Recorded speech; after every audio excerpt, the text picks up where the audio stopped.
We can't wait for you to meet Leslie Mouton. She is an anchor at our ABC affiliate, KSAT in San Antonio.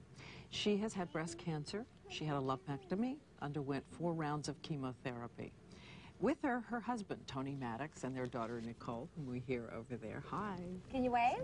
Hi, it's so good to have you here, Nicole. Can you say good morning, America? No, some mornings I can't say it either, you know, I know how that feels. But we want to tell you what happened last Friday, because it was truly extraordinary. You can take a look right now at Leslie, because last Friday, to show solidarity with other women fighting breast cancer, she decided to make a bold choice on her 6 o'clock newscast, and here is what happened. And we want to prepare you. She has taken off her wig and will join us for the rest of this newscast without her hair. It's her tribute to all cancer survivors, but it's also a pretty brave thing to do. Thank you, Steve. I don't think it's really brave. I really look at it as something that's necessary, because you see me up here night after night without my wig on, looking healthy and happy. But this is my reality. I'm bald. And you look so beautiful. I have a pretty nice head, don't you? You do. You look fantastic. I'm blessed. trying to imagine the moment you walk into your boss, and we know this industry, and say, I'm going to do this. Did people say, go ahead? Did people say, think of your career? I think it took him off guard at first. He sat there and he looked at me. You want to do what?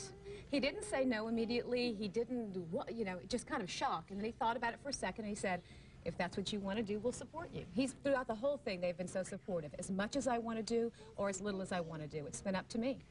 Tony, you were for it? Absolutely. I was completely 100% for it, and then, like, I shaved mine with her, so just trying to say that, hey, this is not a big deal for me, and it shouldn't be for you either, and we love you just the way you are. So. I think we have some footage of you, Tony, and a friend, at least one friend, deciding not only to cut their hair, but also to shave their hair. Absolutely. To be standing there in lockstep with you. So, Leslie, you said that one of the reasons you wanted to do this is because, for some reason, losing your hair can become the most painful part of it. It was the most emotional part of the whole thing. I didn't cry when I found out I had cancer. I didn't cry when I went through surgery. But when my oncologist said, Leslie, you're going to lose your hair, you need to just accept it, I cried. Because I thought a lot of my identity was wrapped up in my hair, and a lot of women do, and that's what I found out through this whole experience. We spend so much time and so much money on coloring it, cutting it, fixing it, and when it's a good hair day, we feel beautiful. When it's a bad hair day, we feel bad, and so a lot of our identity, we think, is wrapped up in our hair, so it was a very emotional part. And you said one of the things you discovered that your identity is Tony and Nicole. Oh, it's unbelievable. You know, when I found out through this, when I shaved it all off, I cried when we were shaving it. I looked in the mirror and said, big deal. And what I've learned through all this is my hair is nothing. It's no big deal when I lost my hair. She's what's important to me, my faith's what's important to me, and Tony's what's important to me. And the support has been unbelievable. Well, I want to talk about the support from your fellow correspondents and anchors, because I gather through the assistance of computers, they all decided to show everyone what it would be like if they went on the air. Oh, it's hysterical. Too. So we'll be rolling that. Tell us what happened here.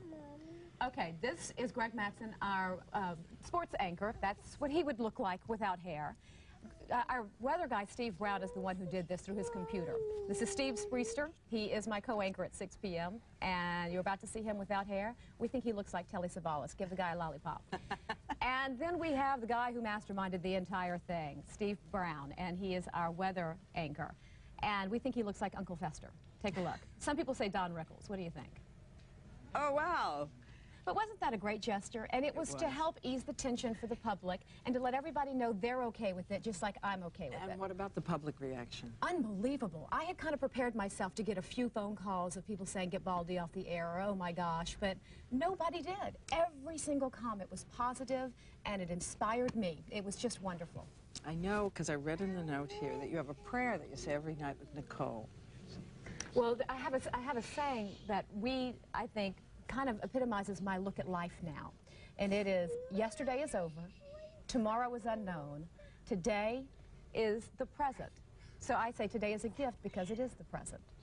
Present gift. And so I look at today now as if it's a gift, and I will never again look for tomorrow and look back at yesterday's mistakes. I'm going to treasure every moment of my life. And that's one thing that cancer has taught me. It's taught me about myself. I have discovered that I am a much stronger person than I ever thought I could be. And I want to make sure women understand. I caught this on a self-exam. It's not time for mammograms for me yet. Now it is, of course, because I have breast cancer. But if I wouldn't have been doing my self-exam, I wouldn't have caught it. So I want women to know, even though you're young, you need to do your self-exams, and you'll know, you will so know when you find something. Now you have on a wig, and you wear it when you go out in public now? What do you No, do? only on the air. I keep it on a mannequin in my locker at work, and like I said, once I shaved it off, I realized it was no big deal. The whole anticipation of losing my hair was much worse than the reality. I walk around bald all the time. Tony was bald up until my last chemo, and then his hair started growing back, and hopefully mine will soon. A couple of weeks, I'm hoping. But, you know, it's just okay with me. I'll put a baseball hat on when it's really cold outside. I walk around the newsroom. They all know me, bald, no eyelashes, no eyebrows. Just, everybody's just been very accepting of it. And I know you said you won't do it again because you don't want to take attention away from the news. Exactly. But what you did was fantastic. Thank you so much. We love you so much for Thank doing you. it. I know the prognosis is good, and Thank you, Steve. I don't think it's really brave. we'll just be praying for you all the time. Thank you, Diane, very much. And we'll be right back. Now, Nicole,